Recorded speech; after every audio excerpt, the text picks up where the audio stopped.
Thank you all very much. It's an honor and a privilege to be here today. As Sean stated, I graduated here in 1994. Played one full season as a freshman at DeMatha. I caught, played in the outfield. Loved it. It was actually one of my joys of my life. In that season, playing about in June, I was playing catcher and I had a pass ball. I broke my left humor. It was a little odd to break your arm in such a weird spot. So I get into the doctor and they see something weird. They diagnose me with osteogenic sarcoma of the left lateral humor. Which sounds very complicated. It's just a big bone tumor on your left shoulder, you know. So I go into the doctor and I'm sitting there, not much older than you gentlemen are right now, exactly the same age. But I go into the doctor and the surgeon comes out and they don't have they're there with my parents. And the first thing out of the doctor's mouth was, you know, no, you'll be okay. You'll have some chemo and you'll have a limb sparing procedures, which is what I heard. Now that sounds like a fancy European, surgery. It's not. It's just a limb sparing procedure. So then it got serious for me very, very quickly. And then my whole life changed right after that day. And I grew up from stop being a teenager right that minute because that was going to be the rest of my life, starting from that day. And I proceeded to go to chemotherapy and a little bit of a backstory. When I walked into DeMatha, I was 5'10", 210 pounds. I could bench press probably 250, 260, 214. So I was touted to be a pretty decent future in my athletic future here. And all of that immediately changed that day that I was there.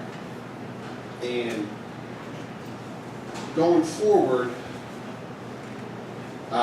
they put out the plan for me, and they gave me the outlook of what my future was going to be, which was nothing that I thought how it was going to be from that point starting there. So everything changed in an instant. And when those things start to change for me, you start to look at life a lot different. So I started my chemotherapy. I lost 114 pounds. I weighed about 97 pounds at the worst part of it. And I fought back. I kept up with my school, and I'm not going to sit here and lie to you and say that I excelled when I came back to DeMatha, but I fought hard enough to graduate on time and stay with my guys and not let it curb and influence the rest of my life. I kept my life together enough to keep going and fight the fight in front of me. And I didn't have a lot of remarks planned for tonight. And the reason for that was because I wanted to be honest, and I wanted it to be from the way that it affected my life. And through all those tragedies that I went through, I grew up. I grew up hard. I grew up quick. But I never lost focus of the one thing that I tried to do in my life. And I had to boil it down to get through all those hard times in my career in baseball. And people ask me, Chet, what's that like? And it was written, I watched it in Field of Dreams, and then I read it in the book. Having something like that happen with all the promise that you have in front of your life, because I thought, I'm going to play ball, I'm going to go to college, and that's what I'm going to have. That's the path. And people ask me, well, what's that like? Well, it's like watching your dreams rush by you.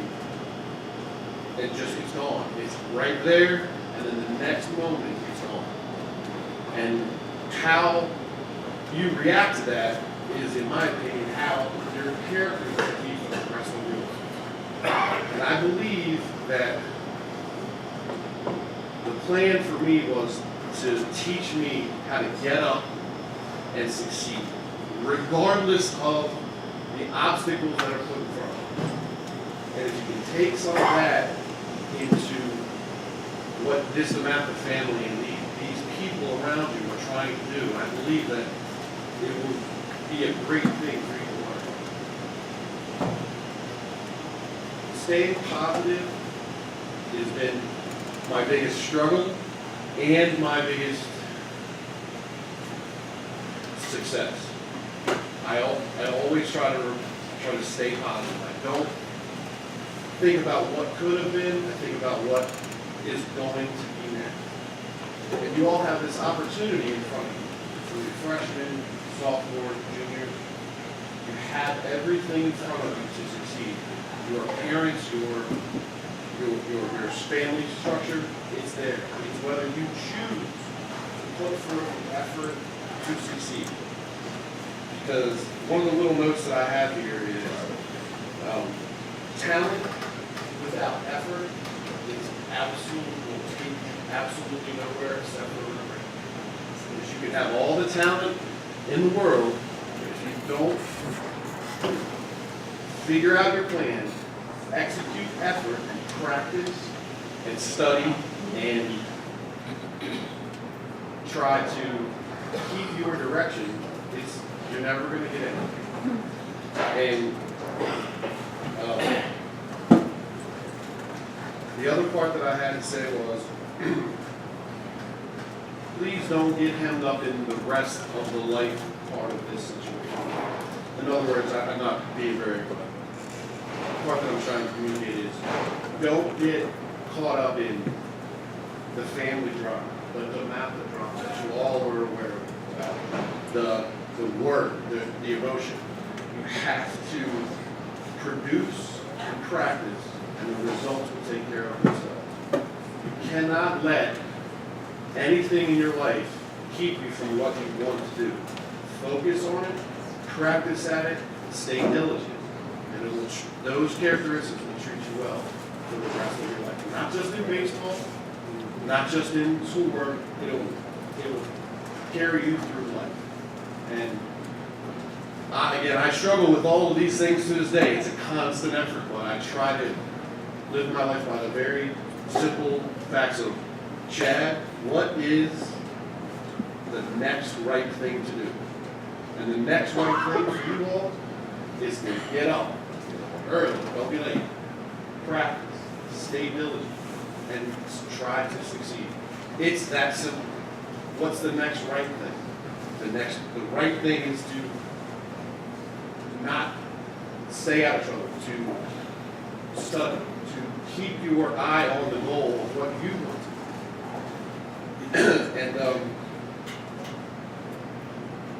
And the last part that I'll say here, sorry I got a little off topic here.